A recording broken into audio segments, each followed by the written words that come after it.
চাকরিরত অবস্থায় ক্ষমতার দাপটে বান্দরবানের পাহাড়ে বিপুল পরিমাণ জমি কিনে বাগান বাংলোসহ নানা সম্পদ গড়েছিলেন পুলিশের সাবেক আইজি বেনজির আহমেদ। এর মধ্যে যেসব জমি কেনেন দখল করেছিলেন তার চেয়েও বেশি। তাই সেসব জমি ফেরত চান মূল মালিকরা। যদিও প্রশাসন বলছে আদালতের নির্দেশনা ছাড়া এসব সম্পদ নিয়ে কোনো সিদ্ধান্ত নেওয়া যাচ্ছে না। সবুজ পাহাড়ের বুক জুড়ে বিস্তীর্ণ বাগান, মাছের ঘের, গরুর খামার আর চোখ ধাঁধানো বাগান বাড়ি। বান্দরবান সদর উপজেলার সুয়ালক ইউনিয়নের মাঝের পাড়া এলাকায় এসব সম্পদের মালিক পুলিশের সাবেক আইজি বেনজির আহমেদ, যা কেনা হয়েছে 2016 সালে।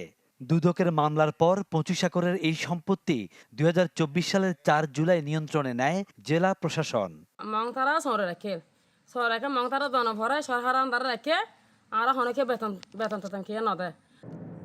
পার্বত্য অঞ্চলের স্থায়ী বাসিন্দা ছাড়া অন্য কারও জমি কেনার বিধান না থাকায় এসব সম্পত্তি কেনা হয় নোটারি পাবলিকের মাধ্যমে। ফলে নিবন্ধন না হওয়ায় প্রশাসনের কাছেও কোনো রেকর্ড নেই। স্থানীয়দের অভিযোগ, 25 একর কেনার কথা বলা হলেও প্রভাব খাটিয়ে বাস্তবে আশপাশে দখল করা হয়েছে আরও অনেকের জমি। বিগত আওয়ামী লীগ সরকার আমলে বেনজির আহমেদ পুলিশ প্রধান তার ক্ষমতা, তার পাওয়ার খাটিয়ে বেনজির আহমেদ ময়মনসিং মারমা কেয়ারটেকার উনি পাহাড়িদের জায়গা টাকা দেব বলে প্রথমে টাকা দেব বলে জায়গাগুলো জোর করে নিয়ে গেছে। আজকে 2 বছর পর্যন্ত সরকার এটা নিয়ে ফেলছে। বাইরের মানুষ কোনো ঢুকতে নিষেধ যায় না। জায়গা তার ফেরত চাই। বেনজির মানে দখল করে গিয়ে পুলিশ মানে আর জায়গা আর ফেরত চাই।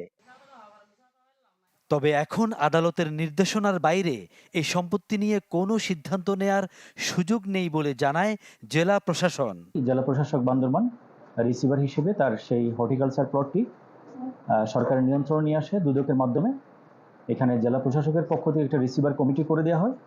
সেই কমিটির মাধ্যমে আদালতের নির্দেশনার পরিপ্রেক্ষিতে তখন থেকেই বেনজিরের সেই সম্পত্তিটি সরকারের নিয়ন্ত্রণে রয়েছে। শুধু এখানেই নয়, লামা উপজেলার সরই ইউনিয়নের ডলুছড়ি মৌজায়ও নামে বেনামে বেনজিরের অর্ধশত একরের বেশি জমি রয়েছে বলে দাবি স্থানীয়দের।